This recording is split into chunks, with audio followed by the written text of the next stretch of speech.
So I tested using Canva versus AI for YouTube thumbnails, and here's how I 4x'd my click-through rate with one simple switch.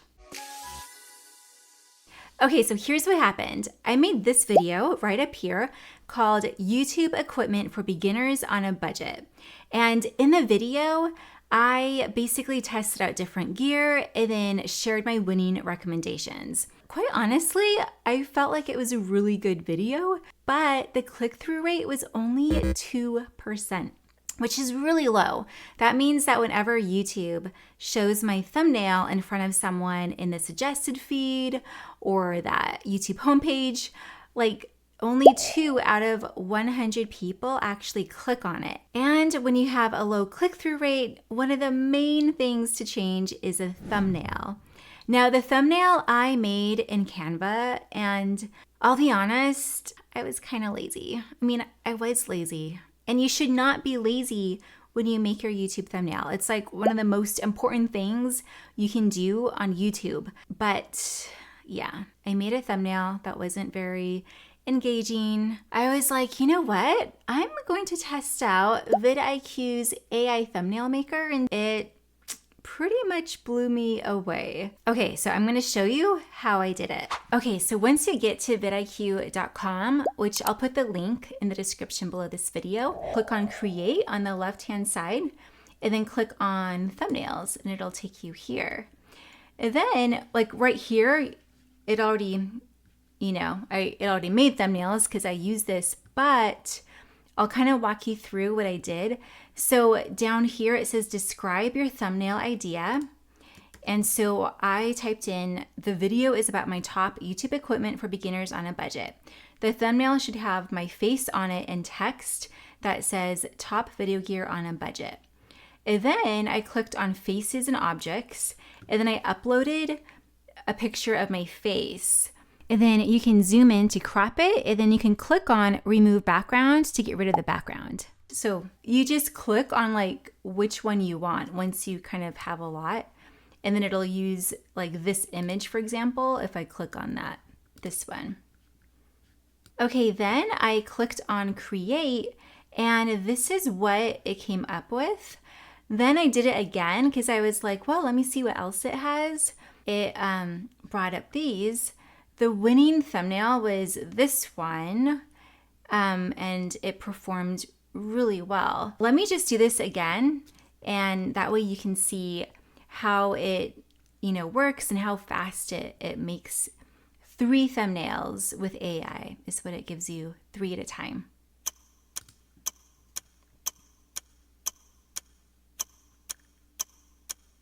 So it says creating. And as you can see, I kind of just tested it out again to see what it would do earlier before I recorded.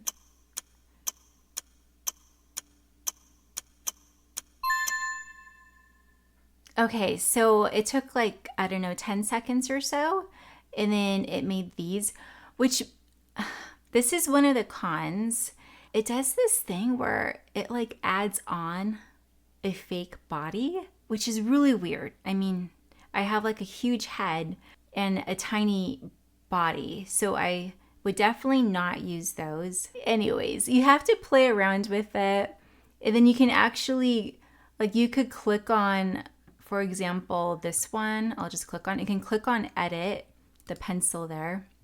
You can kind of make tweaks and so forth, and play around with it here. Now what I did though is, I liked the way, I've used it since, as you can tell, but I liked this one, the way it was, and it did kind of add a body to me, but it doesn't look really weird. So I was like, let's just use it. So then you click on the arrow to download, and then it'll download the thumbnail. So yeah, it's pretty interesting. I also used this one for my video called AI repurposing tools. There are pros and cons to it, but I find that it's definitely worth seeing what it can create and do for you. So there you have it. Okay, like this one was really weird. It literally even added like legs on me. Like that is not my body whatsoever. But anyways, like I said, definitely just play around with it, see what it can give you, because some of these are pretty good. You can actually use vidIQ's AI thumbnail maker by testing out for free at the link in the description below this video. So once I changed my thumbnail to the AI one, holy cow, my click-through rate 4x'd. It went from 2% to 8%.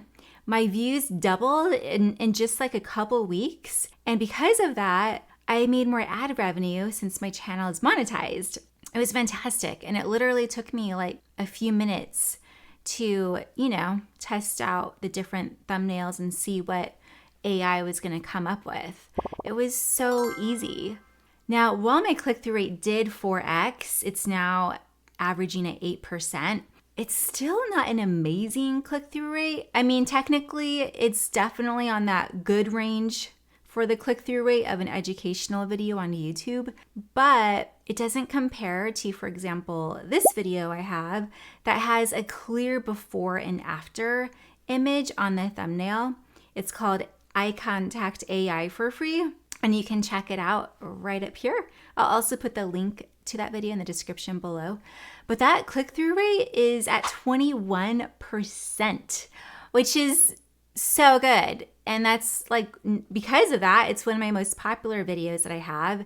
And I've also made the most money, or it's like in the top 5 of the most money I've made from ad revenue as well. And then another thumbnail that's performing really well too is this one. And I think it's because I'm holding my dog. Like literally, I think it's because my dog is in the thumbnail. Plus my dog is in the video too. He's like sitting on my lap. Right now he's under my desk. It's crazy because I honestly think that because of my dog, this click-through rate is really high. And then the video views are really high too, which means my ad revenue is high. So whenever my husband is like, oh my word, our dog needs to get a job because I kind of buy high quality food for it and kind of a lot of toys, I remind him that our dog actually does kind of have a job on YouTube because he's like in my most popular videos, which is why I think they are my most popular videos, which kind of gets me thinking, I think I should do a YouTube video, like a case study on having your pets in your video. Does it make you more money? Give you more views? I think it does. I don't know. I think I should test it out. What do you think? Now, in this case, using the AI thumbnail maker worked wonders for this particular video and comparing it to the last thumbnail that I made in Canva. But full disclosure, the thumbnail that I made for this video, I did make in Canva. And the reason is because when I gave the AI thumbnail maker the instructions of what I wanted it to look like if you take a look at this thumbnail maker, I pretty much told it to make what I made in Canva. It could not make it at this point. And so just FYI, this AI thumbnail maker is great, but not in all cases. So if you have, for example, a thumbnail for a video and your video just isn't getting the click-through rate that you want it to, I highly recommend trying out this AI thumbnail maker in vidIQ. Or of course, you can, do it yourself in Canva. But I think it's definitely worth a try to see what it can do for you. It has given me some great AI thumbnail options, and I've used them for a few videos now. So yes, just wanted to give you the DL when it came to this video's thumbnail. Now, of course, I might change it. Maybe if you're watching this video a few weeks after I post this video, it might be different. Hopefully not. Hopefully the one I made works fine. But I wanted to just let you know. Alrighty, if you want to learn the 7 hacks to instantly look amazing on video, then be sure to watch my free training at the link in the description below. And I would love to hear from you. If you enjoyed this video, please give us a thumbs up. And if you're going to try out vidIQ's AI YouTube thumbnail maker, let me know in the comments below. I'd love to hear from you. Alrighty, have a good day.